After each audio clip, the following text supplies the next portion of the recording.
Bezat Hashem. Today we are going to learn Amud Bet in Masechet Shabbat, and we're going to have three sections in today's learning. The first section, we're going to have a story about a certain Talmid, a famous story. We'll talk about he wasn't careful with a certain halacha we'll see associated with Nida, Zava, it's not so clear, and he was punished. And then a second section we'll move on to, we'll be discussing a fellow's name was Chananya and Chizkiya, who Matan you'll remember very well.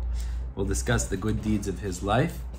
The third section we'll discuss will be what those 18 gezeirot were. Bezat Hashem, we'll get to that at the end of the day today, which will lead us to the next couple dapim. Now, we left off yesterday. We had what appeared to be a machloket. What was the discussion? We said in a situation where the woman is nida, we said also he's tameh, because otherwise, if he wasn't tameh, then this wouldn't even start. Remember we spoke about that yesterday. Impure. Right. So in such a situation, are they allowed to lie in bed with clothing together? Obviously, tashmish is asur, but this is considered a shinoi. It's like a heker of some sort, so maybe it's mutar. So we said a proof from Braitaot. We brought proofs that it's asur, like we said, you stay away from that. But then we brought also from Rabbi Pedat, who says that it's mutar. He said, Midaoraita tashmish would be asur. Midrabanan kiruv basar, meaning lying together without clothing would be asur midrabanan, but with clothing would be mutar. That's what Rabbi Pedat said. Okay, that's where we left. We had ula, but that's a different point. Okay. So the Gemara picks up today, the bottom of Yud Gimel Amud Aleph, Tani Devei Eliyahu. 4 lines from the bottom of the page. It was taught in the Beit Midrash of Eliyahu. There is a machloket in the Rishonim when it says Tani Devei Eliyahu. Is it a Tana whose name was Eliyahu, which is possible, Tana? Or does it actually refer to Eliyahu Hanavi? So I saw one of the Sfarim, Art Scroll quotes one of the Sfarim that bring down Eliyahu Hanavi after he went up Lashamayim, he told over teachings to a certain person called Rav Anan, and he recorded them, and that's called Tani Devei Eliyahu. So it's very interesting. I don't know. Look at Eliyahu Hanavi. So that it depends how you look at the story, but either way. So we have the following story: Tani Devei Eliyahu. It could also just be a Tana. His name was Eliyahu, so it's not. So the following teaching was from Devei Eliyahu. It says like this: Maaseh b'talmid echad. There was a certain story with one student. Sheshaneh harbe. He learned a lot of mishnayot. V'kara harbe. Learned a lot of chumash, Tanakh. V'shimesh talmidei chachamim harbe. Shimush talmidei chachamim doesn't just mean serving them, but it also means learning Talmud. Because the way that you learn Talmud is with a Rebbe. You can't learn by yourself, basically. You need a Rebbe, direction. And Talmud means ta'ameh mishnayot astumot, the understanding of the unclear mishnayot, the contradictions, and analyzing mishnayot. So that's the Talmud. So this student, he learned a tremendous amount. Umet bechatzi yamav, and lo aleinu, he passed away half of his days. He passed away very young. Va'ita ishto notelet tefilav, so his wife would take his tefillin, she would go around bebatei knesiyot, bebatei midrashot, in all the batei knesiyot and batei midrashot, and she would say to the other chachamim, k'tiv b'Torah. Now there's 2 ways to learn this. Either it means it's written in the Torah, or it writes about those who keep the Torah. Look, he kept tefillin, look, he did all of the mitzvot, and it says, ki hu chayecha v'orech yamecha. It says that the Torah, doing the mitzvot, is supposed to be chayecha, which is olam hazeh, ve'orech yamecha, olam haba. So how could you call this olam hazeh, hu chayecha, if he passed away so young and he kept all of it? Ba'ali sheshana arbe v'kara arbe, my husband learned all the mishnayot and Tanakh, Yud Gimel Amud Bet, v'shimesh talmidei chachamim arbe, and he learned Talmud. Mipnei ma met b'chatzi yamav, so why did he die so young? Nobody could respond to her. Obviously, nobody could respond to her. What are they going to say to her? What do you say to such a person, right? So the Gemara tells us, now, one time I was a guest by her. Now, who's I? So it's either this Tana or it's Eliyahu Hanavi. He's saying, one time it happened that I was by her. And she was telling over this whole story, how terrible her husband passed away so young and she couldn't understand, etc. So Eliyahu says, I said to this woman, Biti, my daughter. He wanted to get to the bottom of this. Tosafot seems to learn that he knew already, so he was just bringing out what the issue was. He's going to prove that it's because of a misbehavior of the husband, the way that they behave, that's why he passed away young. Very interesting thing. Biti, my daughter, he said, B'meini dutech mahu etzlech. When you were a nida, how did he treat you? How did you behave together when you were nida? So Amrali, so she said back to me, Chas v'shalom, afilu be'etzba ktana lo nagabi. He didn't even touch my small finger. It means, of course, you can't have anything to do with ishto nida. It's asur. Of course, he didn't touch me. Totally. So Eliyahu turns back to her and he said, B'mei libunech mahu etzlech. What about during your yimey libunech? Now there's a machloket rishonim what this refers to. Let's learn like Rashi, and I'll explain to you. Tosafot says differently. He explains for a good reason differently. But Rashi learns like this. Remember I mentioned this yesterday. What is the difference between a nida and a zava? So nida is her normal period, and halacha midoraita is 7 days she's tmeya, she could go to the mikveh. Midrabanan or minhag, we keep shiva nekiyim, but that's not midoraita. Zava is a woman who experiences blood flow not as her regular period during the 11 days in middle of the month. That's not her regular period, and though that makes her more tmeya, that makes her tmeya that she also has to keep shiva nekiyim midoraita. That's the halacha. So the way Rashi learns is b'mei libunech ma'u etzlech. The question was, if you were a zava and your ziva had stopped, but now you were keeping the shiva nekiyim, how did he treat you then? Okay, now, what's the status then? Really, what's the status? If she hasn't gone to the mikveh yet, what's the halacha? She's still tmeya, she's still zava until she goes to the mikveh. We know that. But she responded and said, Achali mi, he would eat with me, v'shatai mi, he would drink with me, v'yashani mi, b'kiruv basar. And he would lie in bed with me without clothing. But v'lo alta da'ato al davar acher, he wouldn't think about anything else. Meaning, we didn't have tashmish, but we did other acts of kiruv. We did other acts of intimacy. And apparently they thought that was mutar. So I said, 1 second, hold on. Rashi says, but we know the pasuk tells us, how Rashi learns, we learn that from a pasuk, Tiyeh benidata, that until a woman goes to the mikveh to purify herself, she has the same status even though her blood flow has stopped. So she's still tmeya midoraita at that point. You understand? It's shiva nekiyim, I get it, but she's still tmeya midoraita because she hasn't gone to the mikveh yet. So he wasn't allowed to do these things with her. We learned yesterday, Pedat says, Kiru Basar, at that time would be at least a Asur Midrabanan, but she's still Tmeya Midoraita. Oh. So Va'amartila, I turned back to her and I said, Baruch HaMakom Shargo, blessed is Hashem who killed him. Very strong, I think, to say. Shelo Nasa Panim La Torah. Now there's 2 ways to learn this. One way to learn it is Shelo Nasa Panim La Torah. He, the Talmud, didn't give the right kavod, the right respect to the pshat of the pasuk. Sharei Amrat Torah, because the Torah says, Ve'elisha b'nidat tumata lo tikrav. Don't come close to a woman when she's tmeya. And you were still tmeya at that time because you hadn't yet gone to the mikveh yet. Even though you weren't bleeding at that time, but you were still tmeya because it was during the days you hadn't gone to the mikveh yet. And therefore, by him being together with you, Kiru Basar, according to Rabbi Pedat, we said yesterday, at least be a Asur D'Rabbanan, that's why Hashem caused him to pass away. How come Chacham doesn't know that? This is the question. So Tosafot comes along. So comes Tosafot and he says, and the other Rishonim also speak this out. They say, wait a second. We're talking about someone that's a basic Jew knows this. We know if she didn't go to mikveh, she's still tmeya midoraita. So this is someone that studied and he's valued. He's mentioned in the Gemara. So obvious. So how could he make such a mistake? What's the pshat here? Maybe she experienced more than one time. What do you mean? What does that mean? That she had, like, you know, a lot of bleeding? Or maybe it's happened. Maybe it's happened to her after that. When he said libunech, yimey libunech, maybe it was during the day that she kept. Or maybe 1 second. I just told you Rashi. Rashi learns libunech is that she hadn't gone to the mikveh and she's still tmeya, but it was the days of a zava that she has to count sfirot shiva. But libunech, it doesn't say it here. It can say no, which is still midoraita. Okay, you can also say yimey libunech.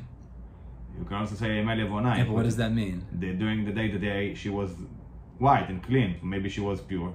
Well, then what's the issue? So maybe there was no issue. If she's, so why is he dying? So maybe it's not the reason that he was actually died because of the nida. That's what Eliyahu was saying back. He said, That's what he replied to her. He killed. Why? Because he did something wrong. By the way, the other way to learn lo nasa panim la Torah is that HaKadosh Baruch Hu didn't show him panim. The other way you could say is if he was a Talmid Chacham, so Hashem might show him favoritism. All right, you did it wrong, but I'm not. No, he was deserving, and Hashem killed him. There's two ways to look at it. Either Shalom Nasa Panim means the student didn't have the right respect for the pshat and the pasuk, and therefore he died, or it's because HaKadosh Baruch Hu didn't show him favoritism. But either way you learn, the Rishonim say is, how could he make such a mistake? So maybe she didn't keep Nekiim according to the Rabban and just keep it to Doraita. So hold on, so I don't know, what do you mean? What does that mean? Maybe she just dipped after 7 days and she went to the mikveh already. Oh, so it's a shtickle chiddush what you just said. So Tosafot says something very interesting. Rabbeinu Tam says, it used to be, now again, remember, in Nida, Midoraita, there's 7 days, she's Tmeya, but she can go to the mikveh after 7 days. Okay. But the Nashim accepted on themselves a Chumrah, we have Shivanakiyim there as well. The reason is because we can't necessarily make a chiluk between Nida and Zava. So it's a safek, is this really Nida, is it really Zava? So they keep Shivanakiyim l'Chumrah. That's the idea. So Rabbeinu Tam says, it used to be, the minhag was, they would go to the mikveh twice. After 7 and they would go to the mikveh 14? after the end of Nida, the actual flow of 7 days, and then they would go to the mikveh again after the Shivanakiyim. Once they go to the mikveh after 7 days, she's not Tmeya Midoraita anymore. You hear that? Meaning the Yisur, she purified herself in the Doraita issue, so now, theoretically, she's only Asur Midrabanan. I mean, not only, but it's Asur Midrabanan. So says Tosafot, that's what happened over here. She went to the mikveh after 7 days of Nida, and during the time after that, they figured, well, now I've already gone to the mikveh, we're not going to have tashmish, we're not going to have relations, but we could be lenient with certain acts of intimacy. So it makes what he was doing here not just, making no sense at all. So I was listening to my father's shiur on this, and he said, apparently, somebody asked a question to Rabbi Ovadia. He said that there was a case where there's a woman who was taking care of her husband, and she was a Nida. Right? She was a Nida. So they asked, could she go to the mikveh after 7 days, so that at least on a Doraita level, she's not Tmeya to her husband anymore, because in taking care of him, she has to touch him. I didn't exactly get the whole story, but Rabbi Ovadia says, it's not allowed. And the reason it's not allowed is because once you start being poet's geder, essentially, I might be misquoting it a little bit, so then people will just start using this as a blanket heter, and it will become so everything. We go after 7 days, not 14. That's what everybody will start to think. What's she asking for the rabbi? Heter for what? Apparently she was asking is, since she wants to take care of her husband, I didn't understand exactly, she wanted to know, can I go to the mikveh after 7 days of Nida, even though really we keep Shivanakim go after that, because at least it'll take away the Nida Doraita. If it's exceptional. So he said, don't do it. It's not a thing to do. We don't make leniencies in this regard. It's not. But we have the halacha. We keep the halacha as it is. But we learn about the I remember once I shamash. heard once also a similar idea. There's an idea. We learn about the shamash. Single girls can't go to the mikveh. There's a similar idea. It's a boyfriend-girlfriend situation. At least there won't be a sur d'oraita of karet, But we don't allow it because once you start breaking down what's allowed and not allowed, some rabbis do it. Especially in this regard, it becomes very loose, and that's a big problem. So, yeah, I don't know if some rabbis do, but we learn about the shamash a few days ago. What is the shamash? The shamash kavua, the shamash zmani. That's a different issue. Why? You can do that. You can be mateh. You can check the vessels on the Leor HaNer. Exactly. Shema yateh. He's not going to. You can do it for him, but lo morim ken, exactly. Lo morim ken, but yeah. this is that according to him it's allowed. Right. So if it's exceptional according to this woman, if you say that she has to take care of her husband, yeah. and it requires some, some treatment, maybe it's disabled or something. Take a look there. I just wanted to bring out the point. The point's a very interesting point, which is that's Doraita, and then it's not Doraita anymore. All right, let's continue. But that's how Rabbeinu Tam learns the story over here. So let's continue. Ki ater of dimi. So now the Gemara tells us two, what you could call mora heter for this guy. The Gemara says it wasn't exactly like you just laid it out. It was. He had a certain calculation. What was it? So ki ater of dimi amar, and Rav Dimi came. He said the following: Mitacha da'avai. It was one bed. So Rashi explains it means that it was a very wide bed. So they weren't actually touching each other because it was a very wide bed. And that was why he relied on the fact that this should be permitted. But again, obviously it's asur because we explained that's the story. B'ma'arav Amri in Eretz Yisrael, they said, Amar Yitzchak bar Yosef, sinar mafsik beno leveina, that she was wearing sinar. Sinar, Rashi learns, means short pants. So she was wearing some sort of a garment from her waist down, and therefore they calculated this would be mutar. But again, practically speaking, we're saying it was wrong, and that's why he ended up passing away. However you learn the story, it seems to be there is strong chumrah placed, even for a big Talmid Chacham like this, on the halachot of nida, and even the rabbinic elements of nida, how careful we have to be. That's the reality. Yeah. But I'm saying, you see, lo nasa panim, as Hashem doesn't give you a pass. There's no pass. Especially for Talmid. Yeah. Talmid Chacham, you have huge responsibility. Yeah. It's one of the hardest mitzvot, practically speaking, and the reason is because it's something that's in private. Nobody knows.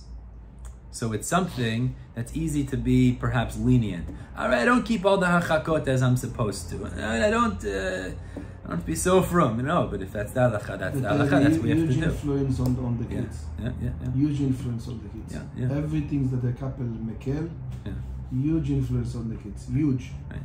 אתה לא ננסה, הרב תדע זה עלת, רב יורם. כל תבין להיות... But how do the kids know that they're... We're saying spiritually. The kids know what's going on behind the door of the parents, and they have a sense. Oh, I thought you meant in a spiritual sense. No, I'm not talking about relations. I'm talking everything about they know. Archakot. Everything they know. They know everything. The kids sense everything. Even don't know any idea about Archakot.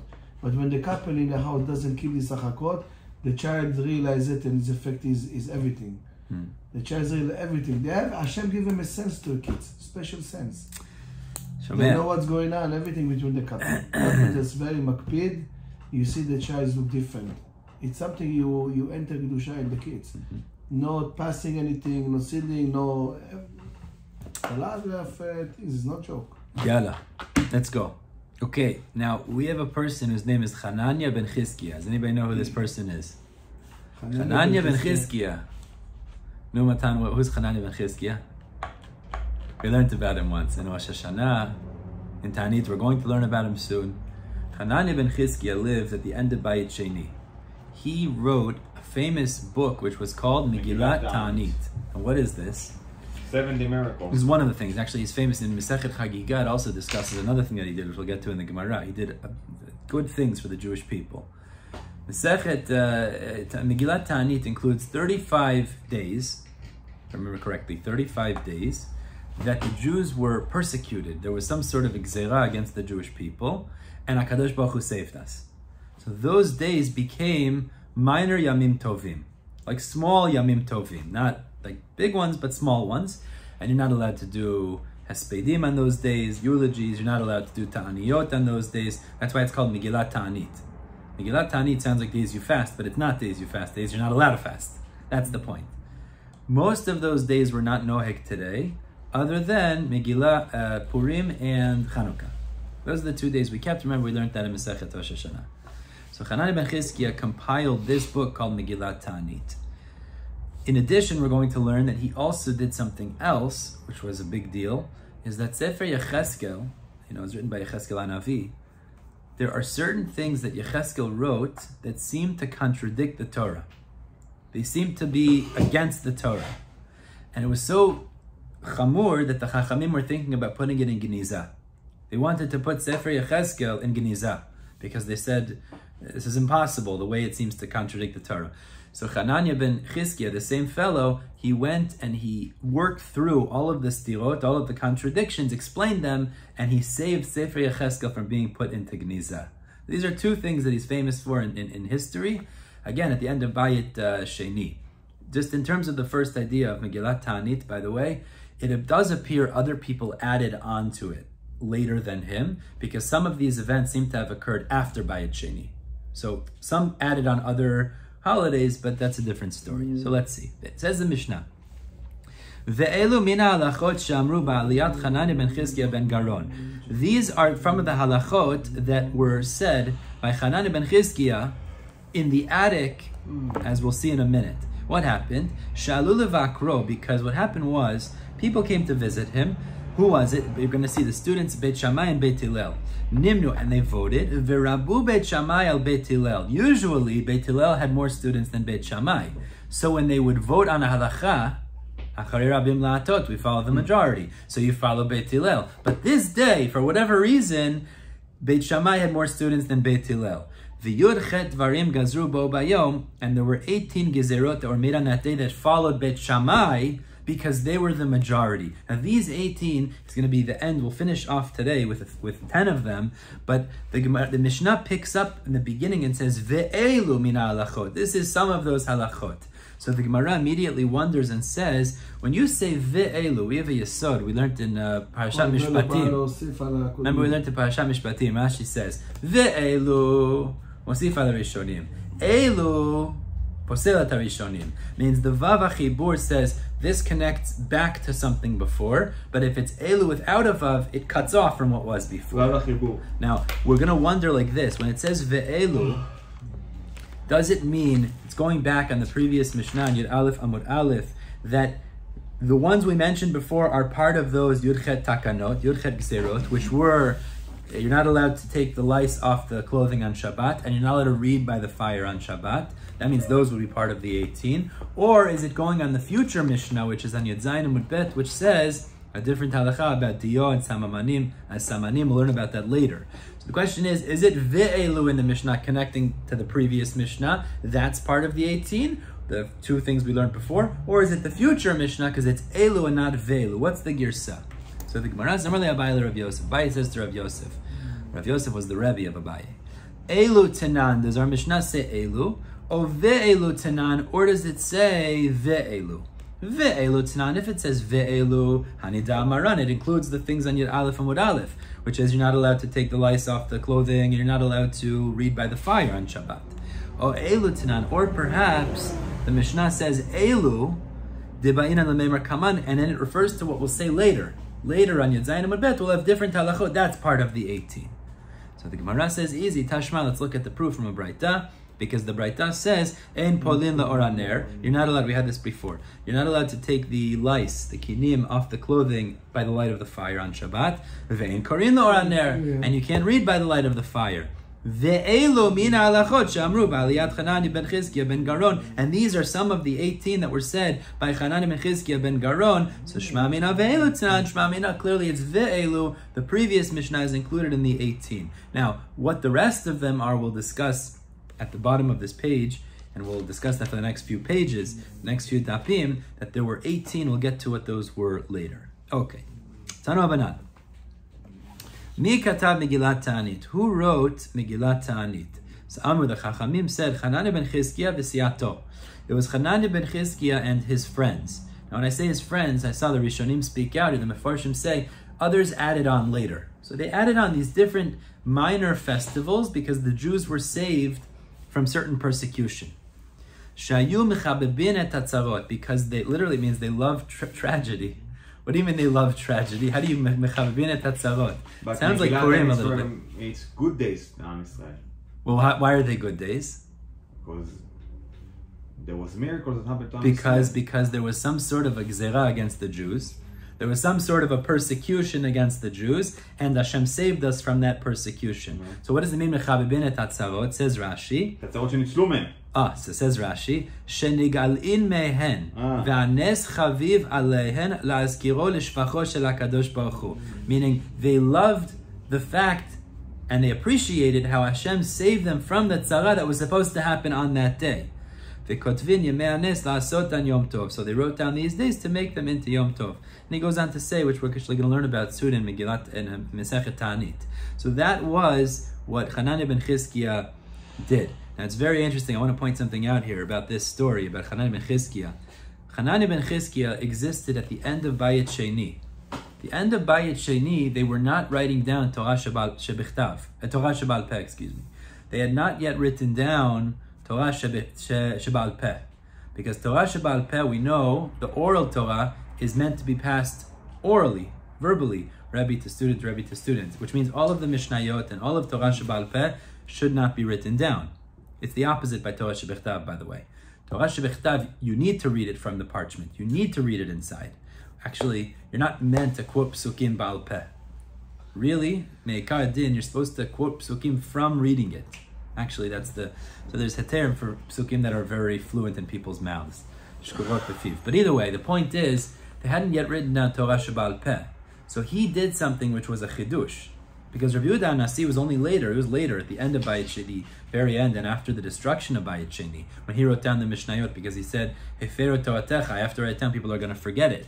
So he wrote this down. It was called like Torah Shebechtav already, because he wrote down something that wasn't actually recorded yet. We hadn't written down yet this idea of Torah Sheba'al Peh. So it was like Torah Shebechtav in a certain way when he wrote this down. That's the point. Amr Rabbi Shimon ben Gamliel continues the Gemara. Rabbi Shimon ben Gamliel says like this: Af anu mechav bin etzatzarot. We also, he's after Bayit Sheni. He says we also have appreciation to Hashem for these tragedies. Means we also have a lot of suffering, and Hashem saves us a lot of times. It's true. Aval ma na'aseh. But what can we do? We can't make it into Yamim Tovim. She'im ba'anu lichtov.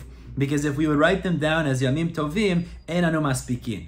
Now, what does it mean, ein anu maspikin? We wouldn't be able to. What do you mean we wouldn't be able to? So Rashi says two things here. He says, one pshat, he says, Lefi shehein tedirot. Our suffering is so constant, we're so persecuted by the Goyim that we can't celebrate Yom Tov like that. It's impossible. Lishna achrina, ein anu maspikin milasot Yom Tov b'chol yom v'yom. Means we would make a Yom Tov every day. So either way you learn, it's a similar idea, but the point is, there's so much persecution after Bayit Sheni and Galut that if we would make a festival every time Hashem saved us, it would be impossible because of how many Yamim Tovim we would have to make. Exactly, the whole year. It's like when someone once said, is if you don't say Tachanun on the day that Tzaddik passed away, every day of the year that Tzaddik passed away. I'm saying it's the yahrzeit every day, so you could get away. Some people do that. But anyways, the point is, we have so much suffering in Galut. He says, we can't possibly make a Yom Tov for every time we're saved by Hashem. Doesn't mean we shouldn't appreciate it, but it's difficult for us. We have to appreciate it, but the point is we can't be on that level. Then the persecution was less, so every time we were saved was significant. For us, chas v'shalom, but it became less significant. Now he says a different idea, but it's the same point. Davar acher, another idea, ein shoten nifga. So Rashi explains what that means. Rabbi Shimon ben Gamliel is saying the fool doesn't recognize when he's saved. It means Rashi says, Ein pegara ba'alav kilomar eno makir bifka'av. Meaning a foolish person, someone that's careful, that knows what he's doing, if he's going to trip over something or get hurt by something, so he'll be aware and he'll be careful about it. But someone that's a fool doesn't even realize the suffering that's coming his way. Rashi says, Kach kama nisim ba'im lanu ve'enanu makirin bahen. This is unbelievable yesod also. There's so many nisim that happen. Rabbi Shimon ben Gamliel is saying, there's so many miracles that happen for us, and we're not even aware of those miracles that happen. You know, you're walking in the street, the car turns away, and Baruch Hashem, and you don't even realize the car turned away. You know, all of these things, that's the same way. We can't make a miracle because we're not even aware of the miracles that happen for us. But this one is called niflaot. Really, it's a different meaning in niflaot. No, but according to Hashem, there's no such a thing, nisim. According to Chovat, I just heard it yesterday actually. It's a nature for HaKadosh Baruch Hu. For us, we see it as nisim. Yeah. But according to Hashem, it's the kedech hateva. Yeah. But still, for us, it is a nes, and there's like a miracles. You're saying nes is we're aware of it? That's what we pray. I heard from the Rav Mansour. He was here one time. He said that when Moshe Rabbeinu, HaKadosh Baruch Hu asked him to write the Torah, tell him the story of Bil'am. Nobody was aware about this story. Right. The people was down the mountain, and he was looking, trying to curse. He called it float. The float means that Kadosh Baruch Hu made a miracle, but we don't see that. Nisim, that's something that you really see. Wow, it's a nes. אבל נפלאות נעשים בכל יום. שומע. Let's continue. דבר אחר, another explanation. אין בשר המת מרגיש באזמל. A dead person, literally that's what it means. Ein basar hamet magish be'izmel, a scalpel is a sharp tool. The dead person doesn't feel the scalpel. So the simple pshat seems to be over here is that when a person dies, his body doesn't have any sensation anymore. You poke him, it doesn't make him hurt anymore. So in a similar way, Rabbi Shimon Gamliel was saying, we're so numb. We've been persecuted so many times. We're so numb to the persecution. We're so used to the persecution. We don't make Yamim Tovim when we're saved from those persecutions. Says the Gemara, Eni, is that true? That a dead body doesn't feel pain? This is something to think about, you know? that the worms in the dead body is painful like needles in a live person's flesh. And it says in Eov, Ach b'saro alav yichav, his flesh pains him, v'nafsho alav te'eval, and his soul mourns about it. It means there's some degree that we still feel suffering after passing. So it doesn't seem to be a good expression the way we said it. No, the point is the suffering there is suffering felt. That's the point. So aim of the Gemara says, no, really what it means to say is, Ein basar hamet shebechai margish beizmel. If somebody has dead flesh on him, Rashi says, like if he has a burn, it means if someone is alive and he has dead flesh on him, like if someone has it says here, a wound or a burn or something like that, the skin is dead, so you don't feel anything when you poke it, when you stick something into it. Like you ever got a scab or something, it doesn't have any sensation. That's the point. So that's considered basar med bachai. It's like that doesn't have any feeling. So in a similar way, we're so numb to the suffering, we don't make miracles. We don't make yamim tovim for those miracles. Okay. All right, let's continue on now. We're going to continue with this Chananya ben Chizkiya, what he did with Sefer Yecheskel. Amar Rav Yehuda Marav Beram, indeed, truthfully. Zachot ish latov. We have to remember that fellow, Chananya ben Chizkiya, for good. Chananya ben Chizkiya shmo. She'ilmalehu nignaz Sefer Yecheskel. Because if not for him, they would have put away Sefer Yecheskel. Why? Shayu dvarav sotrin devrei Torah. Because the words of Yecheskel sometimes contradict Torah. Now, Rashi says a couple of the examples. Let me just tell you, it's very interesting.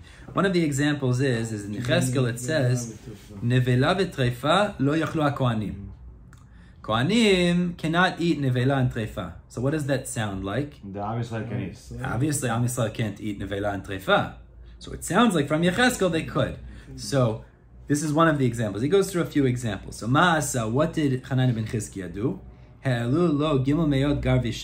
They brought him up to his attic, to his aliyah, 300 barrels of oil. Rashi says to light the candle. You can imagine he was working late at night to have light and also to eat.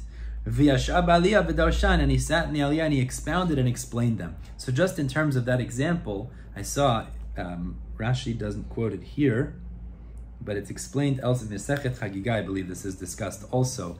He explained, the pshat is that there's certain korbanot called chatata of, that when you slaughter chatata of, when you slaughter a bird, you don't slaughter it with a knife like normal, but actually the kohen uses his thumbnail.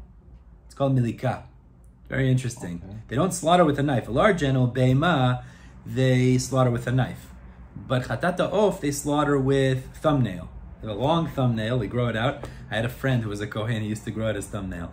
He said, because when the Beit HaMikdash will be rebuilt, I'll be able to... Moalim have something similar. Moalim have something similar. Moalim, because for the priya, המועלים יש להם תרץ ציפורן כזאת חדה, כדי שיחזיקו את הזה ולפרוע את הברית.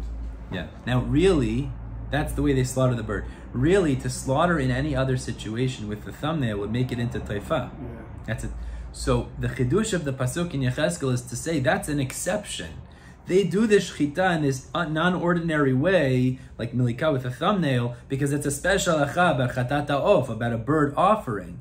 But that doesn't mean that they're allowed in general to eat treifa. So he explained that's not a contradiction to imply that Yisrael could eat treifa, chas v'shalom. That's not the pshat. He went through each of the examples and explained them away, and that's why he saved Sefer Yecheskel, which is one of the holiest books, by the way. He talks about amazing things there.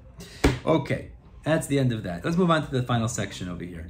Now, what we're going to get into here is a lot of halachot of Tumah and Ta'ara. So this requires a bit of an introduction. Tumah and Ta'ara is a little bit complicated. I'm going to give you just very important points before we see this. We're going to have a Mishnah in Masechet Zavin now, where the Gemara assumes there's 10 of those gezeirot that we said 18 gezeirot were established on that day. We'll have 10 of them. So just a brief introduction here like this. We know when it comes to tum'ah, okay, it's just very basic. There's different levels of tum'ah. We know we have what's called av hatumah, rishon l'tumah, which is lower, sheni l'tumah, which is lower than that, shlishi l'tumah, we'll see it's not so simple, revi'i l'tumah, and pretty much it stops there.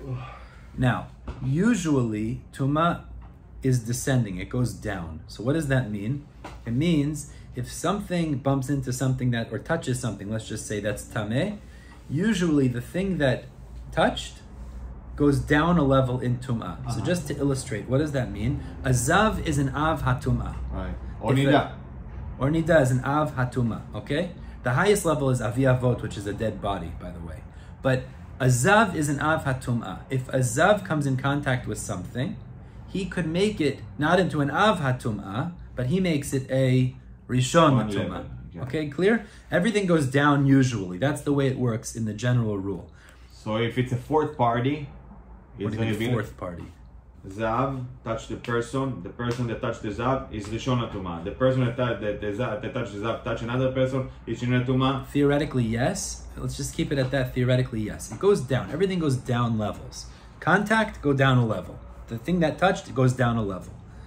Now, midoraita, we're going to see, there's only so far you can go. So it depends on how holy the item is. Actually, the holier the item is, the lower levels of tum'ah you could go. That's the way it goes. It's a big yesod in general. The holier item it is. The holier an item is, the more levels of tum'ah you could possibly have. So let me explain. You'll understand. The lowest level. If it's chulin is not holy. Chulin is unconsecrated. It's regular food. Regular food. There's no kedusha associated with it. Chulin midoraita at most could become sheni letum'ah, which means if rishon letum'ah, or let's say a sheni letum'ah touches food, it doesn't become tameh. Right? If a sheni letum'ah touches chulin food, unconsecrated, unholy food, it does not become tameh because tum'ah goes down. This is midoraita, and therefore it doesn't become tameh. Truma is holier than chulin, and since it's holier, it could go down one more step. Truma could become a shlishi letum'ah, and kodshim, korbanot, which is holier than all those two, since it's holier, could even become a revi'i letum'ah. Oh, okay. So chulin could become chulin could become sheni, truma could become shlishi, kodshim could become revi'i. Now that's, when I say lower, I mean it can continue. Really, that's really what I mean. It can even go further. Kind of, you have more gasoline to going on. As much as the more holy and more gas to continue to. Which Yochai is right. It's the idea of zel umat zeh. It definitely is. It's always like this. That's why. By the way, that's why. A dead body is avi avot hatum'ah because a person's body has such an ability to accomplish. So that's why if he's dead, it's considered avi avot hatum'ah. I mean, it all goes together. But don't get confused. I want to be very clear about this. When we say lower level, it doesn't mean more tum'ah. That's a much less tum'ah, but it continues. That's the point. Revi'i tum'ah is much lower level than avi avot. Going body doesn't matter. Exactly. That's right. That's right. You need a kli of kedusha. Anyway, what do you want to say? No, I get it. Good. So far, so good. Okay, fine. Oh, so far, so good. Yeah. So fine. Good. Let's continue. But how do I know what is there is a? He's rushing this guy. What? How do I know what is higher level in kedusha that can pass tum'ah? Okay, so hold on. We're not done yet with the introduction. Okay, so far, chulin could become sheni midoraita, truma shlishi, kodshim revi'i. Beautiful. Now, the general rule is midoraita, adam v'kelim, people and vessels. Kelim, vessels. Things that are kelim, they can only become tameh from av hatum'ah. They can only midoraita become tameh from an av hatum'ah. Midoraita, if a person touches a rishon hatum'ah, he's not tameh. He's not tameh. If a person touches rishon hatum'ah, he is not tameh. If a person touches something that's a rishon hatum'ah, he is not tameh midoraita. Okay?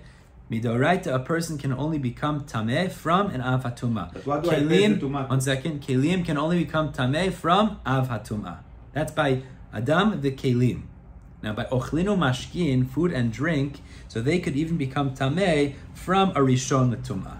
Food and drink touch rishon l'tum'ah or av hatum'ah for sure, they become tameh. But midoraita, adam the kelim can only become tameh from av hatum'ah. Ochlinu mashkin can become tameh even from a rishon l'tum'ah. So far, so good. Okay. Also makes sense because ochalin have much potential to be. They have more dinim or ochalin b'tumah and everything, so they have more potential to get tameh even not from avatum, from something lower than that. Okay. What about the kadashim? Fair enough. What? The kadashim. The Kohen used to eat it. Correct. So how the Kohen can eat something that is actually? It's not tameh. It's lo tameh. We're talking about where it becomes tameh. It's a problem. It's not tameh. It's tahor. Oh, so it's basically a higher level of kedusha, but you have more potential to go. That's what we were saying. Zelu matzeh. That's what we were saying. Exactly. There is such a balance that exists in the world. That's why we have South Beach and we have Baruch Hashem. You know what I'm saying? There's Zelu matzeh. It always goes like that. The learning here could be greater than somewhere else, perhaps because of that. I mean, that's the kids. Anyways. Now, one last point before we see this Mishnah inside, this Mishnah in Zavin. There is a concept also, there's 7 liquids that could become tameh. It's called Yad, Shachat, Dam. I mentioned this before. It's an acronym. Ze Roshei Tevot. Yad, Shachat, Dam. Yad, Shachat, Dam. Okay. What is Yad, Shachat, Dam? Yayin, Dvash. Dvash is bee honey, from the bees. Shemen, Chalav, Tal, Dam, and Mayim. So these 7 liquids, Tal, do. Do. These 7 liquids have the ability to transmit, to become tameh and transmit tumah. Dam is blood. No. Oh, dam. Dam and mayim? Dam and mayim, exactly. Oh. Dam and mayim.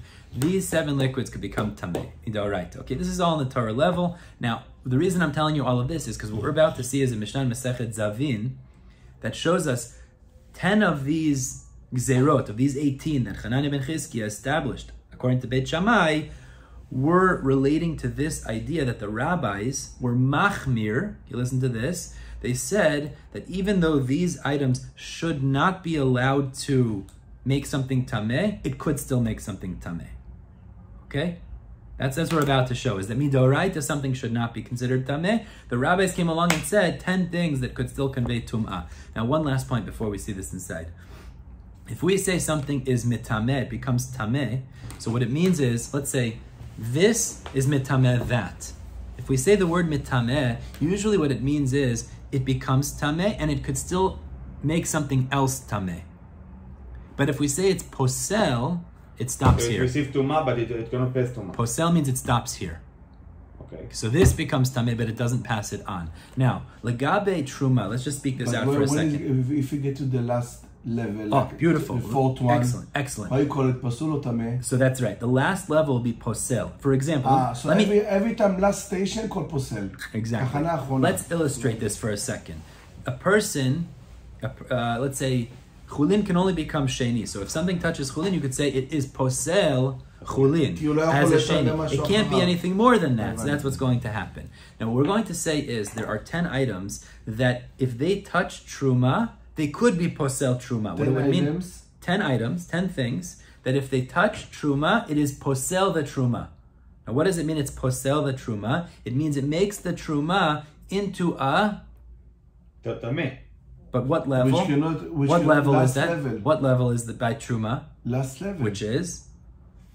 3rd. Shlishi, beautiful. Means we're going to say that 10 things the Chachamim came along and said, even though midoraita, it should not posel the truma. It should make it tameh. It should not. No, it shouldn't make it tameh at all. Still, we look at the original item. Exactly. These are 10 of the 18 gezeirot. Hold on. So we look at 10 of these 10 items. We look at them, even though they really should not be posel the truma. Nonetheless, we look at it like a sheni, and it makes the truma into a shlishi. Now this is a chidush because midoraita, we're going to go through them, but we're going to see midoraita, it should not be able to do this. We have the highest level kadashim, truma, and then what's the second? Chulin. Chulin is just not holy. Regular food, which we learned earlier that the chaverim, the talmidei chachamim, were makbid even to eat chulin b'tara. That's why this is important. It's no ger. Okay, let's see. Okay, says the Gemara, V'shmona asar davar gazu. They said they made 18 gezerot on that day. My ninu shmona asar davar. What were those 18 things that they decreed? So the Tanan. This is a Mishnah. Exactly. On that day, when the Beit Shammai, Beit Hillel went into the attic, Chananya ben Chizkiya. He was from Beit Shammai? No, he just happened to be. They visited him. He was the rabbi in the attic, and they argued and they voted. And since the majority of the people were Beit Shammai, they passed him like Beit Shammai that day, and they made 18 gezerot. So what were those 18 gezerot? We're going to learn 10 of them now. Let's see. Titnan. The Mishnah in Zavin tells us the following. Elu poslin et truma. These are things that are gzeira d'Rabbanan that will make truma into a shlishi because we look at them as a sheni. Okay? We look at these 10 items as a sheni, even though midoraita, it should not make the truma tameh as a shlishi. posel, I should say. What? But Truma can receive up to a third. Up to a third, exactly. We're going to look at the item that's giving off the tumah, giving over tumah as a sheni, and it makes these into a shlishi. It wouldn't be a midoraita. It wouldn't be metame midoraita at all. Which means we'll go through them. Let's go through them. They're not really We'll see. We'll go. It really cannot give over tum'ah. We'll go through them now and let me understand just each clarify. one. Yeah. So it means that the truma is not pasul, it can actually pass No, it's posel. It is pasul. Yeah. So it's actually, the point is, midoraita, it should not, what we're going to talk about, these 10 things, should not be able to make it tameh in the first place. It shouldn't be able because to. it's in already, we'll see what the reasons are, but let's just hold it there. Let's see. But why make it right away? We'll see. Hold on. Don't ask me. Let's see what these 10 items are. It's different reasons. So let's go.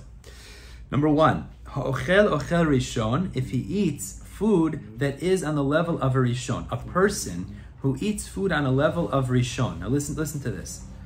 A person can only become tameh from, what did I say? Become tameh? How could a person become tameh from? Avatumah. Avhatumah.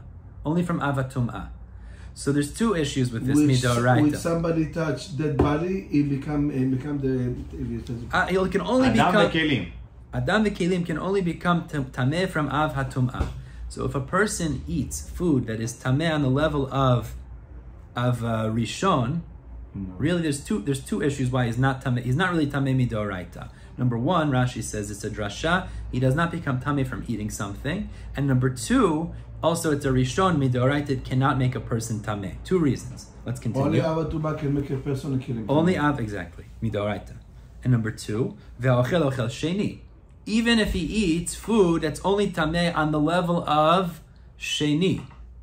Okay? What the Chachamim came along, they said is, if you, a person, eat food that's tameh on the level of rishon, or you eat food that's on the level of sheni, which both midoraita should not make you tameh at all, nonetheless, if you would touch truma after, we look at you as a sheni, and we look at the truma now as a shlishi. But everybody understands, because midoraita, you're not tameh in the first place, because you only become a person, Adam v'kelim only become tameh from avtumah. This is rishon or sheni. So chidush, the Chachamim made a gezeirot, and we'll go through each of these gezeirot to understand why in the Gemara tomorrow, God willing. The next 4 dapim actually. So the first 2 are if he eats rishon, or if he eats ochel sheni, tameh sheni, so he becomes like a sheni regarding truma. So if he touches truma, that truma will now become. So they added 2 levels. They added, yes. 2 levels. Big chidush. Because the oraita is according to the av. Exactly. But now ochel rishon and ochel sheni. Exactly. Both make him into a sheni. Because we have the av, tameh rishon, tameh sheni, and then the shlishi. Fine. Good. He becomes sheni, and he can make truma into shlishi. He touches truma. Good. That's the first 2. Good. Number 3, v'ashoteh mashkin tmein. Also, if he drinks liquids that are tameh. So these are the 7 liquids. The 7 liquids. Again, 7 liquids. Yad shachat dam. Yeah. Yad shachat dam. If he drinks tameh liquid, meaning rishon, whatever it is, it also makes him tameh as a sheni. And he'll make trumat posel as a shlishi if he touches the same level like with food. Truma. Similar idea as food. Similar idea as food. Exactly. Okay. That's number 3. 4. Now this is a little bit of a different idea. The halacha is if somebody has to go to the mikveh, so there's certain tumot. He goes to the mikveh and he has to wait till the sun sets. Erev shemesh it's called, till the sun sets. And when the sun sets, he's considered tahor. Before the sun sets, he went to the mikveh, he's waiting for the sun to set. His status is called a tivul yom. Tivul yom means he went to the mikveh that day, and he went to the mikveh, he's waiting for the day to end, and then he's completely tahor. So in that case, v'haba rosho v'rubo b'mayim she'uvin. Mayim she'uvin is water that was drawn into a keli, into a vessel, which is not kosher for mikveh. Mm-hmm. So if after he went to the mikveh, before nightfall, he went head and most of his body into mayim she'uvin, non-mikveh water. He went into water that was drawn, which is pasul for mikveh. They said, this person now, it undoes the tefillah that he did before. It ruins the tefillah that he did before. So he was tameh Taor, and now he's Tameh He again? becomes tameh. He didn't finish to be Torah. And this is the gezeirot. He went for No, the sunset. he deep in the mikveh? Exactly. But to complete it, you have to wait for the To wait. sunset. Exactly. So, He didn't wait to sunset, and he dipped himself. And he in went into the pool. He went into the pool, whatever it was. because the line. my shuvim. Now why they made a gezeirot? This is the yeah. gezeirot. We look at him now. He has to go to the mikveh again because we look at him as a sheni. If he touches truma, it makes it into a shlishi. Now why they made such a gezeirot, we'll see later. It's a very interesting gezeirot. Wow, it's a lot of special. Very unique situation. And 5. That's 4. 5. V'tahor shenaflo rosho v'rubo shlosha lugin mayim she'uvin. A similar idea, but this is not somebody who went to the mikveh that day. Just a regular tahor person took a shower, and on his head he poured 3 lug of mayim she'uvin, of drawn water. Such a person, chachamim or gozer, they said he's tameh as a sheni. If he touches truma, it becomes shlishi. Again, this is a gezeirah derabanan, a chidush. We'll have to discuss as we go through all of them. Stam, how become tameh? It's a gezeirah derabanan. Everybody went to shower every day. Correct. Gezeirah derabanan. Gezeirah. This is a gezeirah. We'll have to understand. There's reasons they made all these gezeirot. So we are in it mind when we taking a shower? Again, practically speaking, when we become, what do you mean tameh? We don't have truma. We're not eating truma really today. So yeah, v'reina chinami, by the way, yes. As we're about to see. Just, please. You need a reason. No. What? It has to do with a mistake that people make. We're We're not getting into it right now, but it has to do with a mistake. I'm telling you, it's a gezeirah based on a reason that people might make a mistake. That's really the issue. We're going to get into it later, God willing. We'll see. It's a shower. He touches still with his wet? If he touch, no. If he touches truma, it becomes a shlishi. Chidush, okay? Even if he dried? Even he dried. So you have to go to the mikveh again. Or mikveh or wash his hands, but yeah, fine. Ve'asefer, and this is a very interesting one. Sefer. Kitvei HaKodesh, it's exciting. Kitvei HaKodesh, which is Sifrei Tanakh, I saw it brought down, it's interesting. If it has a minimum of 85 letters, means Kitvei HaKodesh, you have the scrolls, Tanakh, you have a Sefer Torah. The Torah itself is considered tameh as a sheni. If it touches truma, it makes the truma into a, it becomes tameh. Sefer Torah itself is metameh tayadayim. It becomes tameh. It makes truma tameh if it touches truma. Sefer Torah itself, which sounds crazy, but that's the idea. Sefer Torah itself. We'll speak out again why this is later. All of these things need an explanation. So if somebody touches Sefer Torah, his hands become tameh. Yeah, but the Sefer Torah itself gives off tum'ah, it makes the truma into a shlishi. Exactly. Exactly. This is a major chidush. We'll see why. These are all. But less than 85 I want to just point letters. something out. This is not like other tumot, which we understand at least on a logical level. These are gezeirot to prevent certain problems. but that's how we touch Sefer. Well, we cannot touch Sefer Torah. Generally, No, we're not supposed to 85 touch letters. it. Yeah. But Well, it's no, 85 Sefer letters. Torah. The point is that it's a gezeirah to prevent certain things. That I think is a different issue of kavod Torah. I think it's a different issue actually. That's 6. Vayadayim, stam yadayim. The Chachamim said if a person didn't wash his hands, we assume your hands are tameh on the level of sheni. And if you touch truma, it's tameh. If you don't wash your hands, we assume they're tameh sheni. Okay, that's stam. Chachamim put that on your hands. V'atvul yom. Okay, tvul yom himself, somebody that went to the mikveh, he's waiting for the sun to set. He is begeder a level of sheni la tum'ah. Sheni la tum'ah. But we mentioned him before. Tvul yom, exactly. Tvul yom himself. But we mentioned before if he goes to a pool. Okay. Okay, but what's the difference? So because we have to wait for the evening. So good. The Gemara is going to ask exactly. This is the Chaura D'Oraita. We'll see. We'll get to that in the Then Gemara. it's happened only one time that Bet Shammai was a Bet more than Bet Hillel. Right. So we'll see. Look what happened for one time. Or if food or kelim became tameh from mashkin, means if you had liquids, mashkin, that were tameh as arishon, and it touched food or kelim, that we mentioned. Mashki, exactly, 7 liquids, and it touched food or kelim. So even though usually midoraita it wouldn't make them tameh, the food and the kelim become tameh as a sheni, and if it touches truma, it will make it into a shlishi. Now, each of these 10 things are part of gezeirot we're assuming now. It's a Mishnah and Zavin, and God willing, tomorrow we'll pick up to understand each of these gezeirot, why they made them, because there's a lot of different topics here that we'll have to go through. Gotta be that maybe the generation was weak or something, so they wanted to put some darim to keep the level, to maintain it in the high level, so to make some chumrot. It definitely makes sense what you're saying. I hear that. הם ראו ירידת הדורות. כן. אז הם כנראה הקשו, כדי לנסות לשמור את ה-level ברמה יותר גבוהה, ולכן נעשו את הדברים בצורה יותר חמורה. But, one second, this is according, there was בית מקדש back then. Back where? בית שמאי, with this, all this gezeirot. No, בית שמאי was later. Oh, excuse me, no, you're right, sorry, yes. Because if they say תרומה, correct. we're talking no, about... well, they have truma even bisman hazeh. In the Eretz Yisrael, you could have truma theoretically. You could have truma. Yeah? אני חושב, yeah. So it is apply also on these days. So these are gezeirot. We have to, as we go through them, we'll figure that out. Meaning, certainly they do to some degree. When we wake up in the morning, we say you have to wash netilat yadayim. We say stam yadayim askaniyotim. They're considered busy. They're considered tameh if we don't know otherwise. So there are certain, definitely ones that apply for sure today, in large part. We'll get to these, God willing. We'll stop here at the bottom of Gimel Mabet, and we'll pick up tomorrow with Yadal to explain these gezeirot. All right, Chevra, Yom Tov. Chazak u'baruch. Yeah.